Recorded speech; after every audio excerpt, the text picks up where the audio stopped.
So you have your mix sounding really good. All your tracks have space, but they're gluing together at the same time. And your EQ, your saturation, your compression, your delay, your reverbs, all that good stuff is sounding awesome. So you're finished your mix, right? You're finished the static mix. Oh no, oh no. Unfortunately, you're not finished just quite yet. Give it a couple days and come back to the mix, because I know by the time it's been a day or two that it takes to do a static mix, you know you're pretty much finished hearing this song over and over and over again.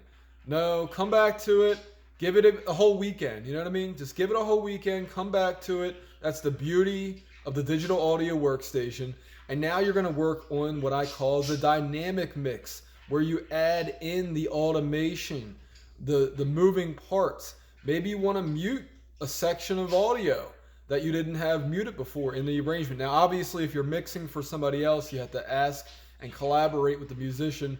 But the automation of a mix is where, as far as I'm concerned, it separates the men and the women from the boys and the girls. Like, seriously, this is where a professional mix is separated from the amateur mixes that otherwise sound great, but they're just missing, what do they call it? The je ne sais quoi. I know I'm saying that wrong, but je ne sais quoi, that extra bit of spice that would make the food taste a lot better.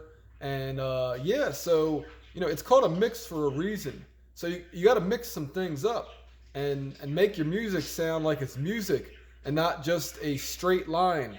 And this is also why the loudness wars bothers me, because you take away those dynamics and you're left with like a squash bit of audio. And yeah, you can make up for that by adding extra instruments, adding extra extra reverb, or let's say you had just 2 guitars going, now you have 4 guitars going, and that's a part of the automation. And again, a lot of that has to do with the arrangement of the song. So really, your automation starts during the music composition phase of everything, so before you even hit the first record button.